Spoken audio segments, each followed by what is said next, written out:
Welcome to another episode of Football Fans in Finance. I'm your host Leighton, and with me and the coach, Kevin and Lane, having big wins in the Champions League and Europa League. And yeah, I know that you're not too happy being in the Europa League, but that's how life is. We're going to discuss matters in the Premier League and of course in Europe. Start off with Chelsea. You know, Thomas Tuchel revolution is quite impressive. 13 unbeaten. Best start for Chelsea coach. 3 points and clean sheets. 3 points and a clean sheet. So I don't know how to describe how I feel. I wouldn't say I'm happy, but I'm not perplexed, right? So when I look at the team, I see structure now.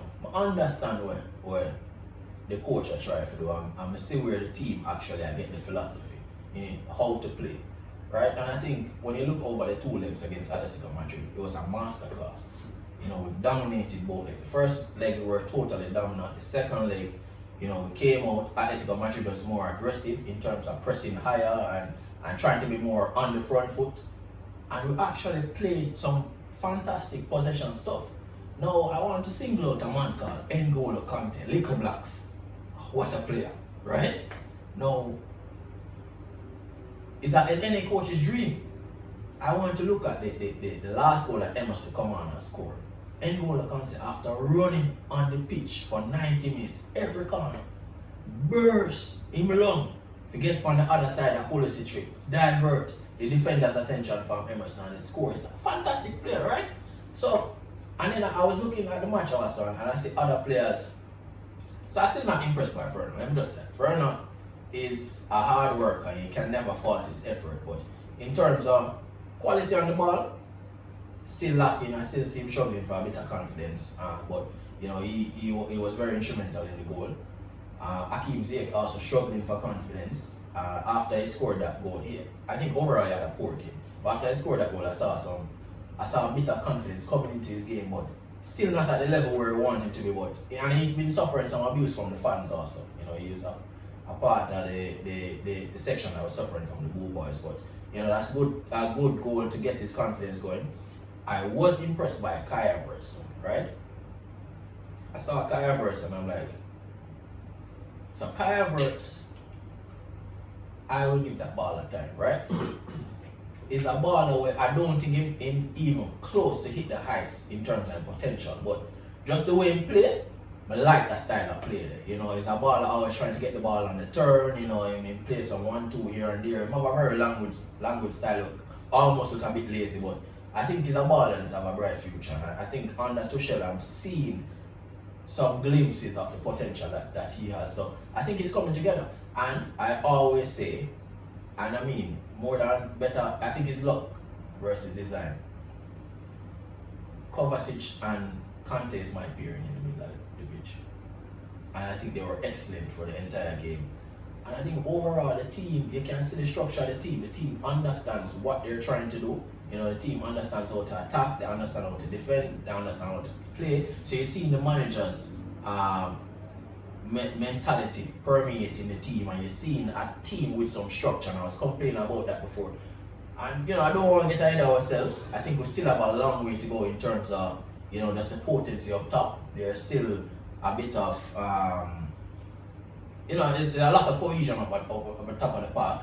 So we still need forwards to come good. I see Pulisic coming on, not giving me as much as I'd expect. He had a lot of chances. So we still have some work to do, but I think from the midfield to the defense, I think we have a very solid structure, and the understanding around here is very good. And I think the team understands how to play. Now, going into the next round of matches, it's a little bit worrying, because a pure top team left at this stage. Business end. We have Porto. Yeah, we have Porto, who got the better of Juventus, right? Yeah. So, and Ronaldo scoreless. Not to be taken lightly, but if you were to probably choose a team, you'd probably be the one you choose to play. At this stage, we're not even choose a team. Give us anybody at this point in time, right? Bayern Munich, PSG. we have a score for settle with this Bayern Munich, but we don't want Bayern Munich, right? We don't want Bayern Munich. Save it for the final. Yeah, and I don't want PSG either because there's a lot of sentiments in that match, and you know some players, you know, they'll have added motivation. Yeah. It's probably a team that you want to avoid, but I think at this point in time, you rightfully said Porto might be on paper the easiest fixture, but any fixture you get at this point in time is going to be a tough 2 legs. So I mean, but I am really encouraged by what I'm seeing in terms of I'm encouraged, but I don't think we're there as yet. But one thing I know is that if the team win, lose or draw, I understand what they're doing. Before that, I never have an understanding of what the message was and what the game plan was. So I'm really encouraged by that. So I have a few questions. Right? Sure. So I watched Chelsea now and I kind of, you know, I said, boy, it must be nice, right? That's all I can look and say. And a few questions. So earlier, we just started here saying, well, Kai Havertz for you is not a number 10. You still hold that opinion? Because... No, actually. Yeah. So remember before I said, based on what I saw, it wasn't. But, you know, watching him over the last couple of weeks, he actually look really intelligent in how he connects the play and how he drifts all over the park. And I'm like, yo, I mean, he's not where we expect him to be at this point in time, where you can see that this man is a baller, right? Mm-hmm. And I can say, all right, this is the type of player at his age and the player you really want to develop in. And him seem like him have a really tough time coming over, you know. Struggling with the language, him catch COVID really early, struggling with fitness, and you can see he's a player where, you know, he's committed to actually getting better. So before I was like, no, but I think he can play in that role. Yeah, I mean, I was looking at it and I was saying, boy, we probably misjudge it early. Yeah. Because I understand what you were saying when you were calling him an 8, and I'm saying, you know, when I look at Kai, even earlier, he wasn't that defensively strong. But when you watch him now in the run of games that he's been having since Thomas come in, you kind of see where, you know, play on the turn, the strength of holding up the ball, getting past players. I know. I think that have to do with coaching too. I think his instructions really clear now in terms of how he playing. This man understand what his role is in the side, in turn, and then it's a flare ball, right? Mm-hmm. And me like that type of a ball game then in the middle of the park. Mm-hmm. And so I'm encouraged by those sides. Yeah, I mean, to be honest, on the Lampard it look like a flop. No, I mean on the Lampard the 200 million we spend look poor. No, it looks good. Another observation that I had, right? And I know that Timo Werner still not scoring as much, but I noticed, especially when I look at how Ziyech, especially, which is something that I kind of had an opinion on, was playing in the match. You take it from deep. I mean, I agree with you. After he scored his goal, you know, it looked like a different player. Saying B2 and playing team up through the lines. You see him playing it over the top. So they're playing more to Timo Werner's strength, right? However, they're not seeing him score. Yes. Which I think is still a problem. But I'm saying to myself, you know, there are rumors around Chelsea where, you know, they're looking at Erling Haaland. And we know that Chelsea is a team that when Abramovich gets serious, you know, what are your feelings in terms of that? I mean, I know it's early days, we don't even reach the summer transfer yet, but what do you feel about that? Win the league with Erling Haaland? Alright, so if we're getting Erling Haaland with the same squad. With the same squad, we can't even get Timo Werner out. Yeah. We just sit up on Haaland. But if we're getting Haaland, I think he's a type of player, and I think Chelsea has always been a side that, you know, once Chelsea have a consistent goal scoring forward, they have a chance for the league.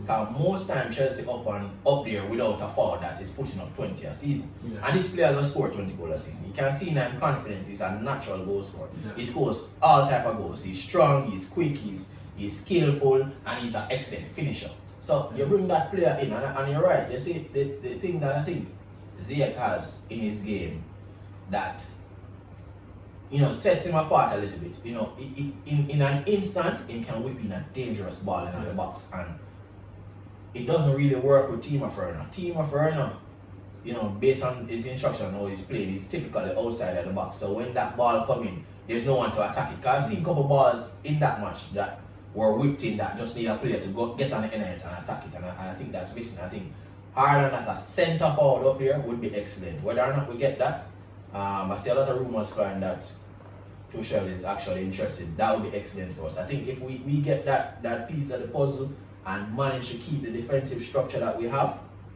Yeah, I think with the dimensions that he has in terms of he can hold up the ball, good in the air, you can play him through the lines, while Timo Werner, you more just have to play him through the lines for him to be effective.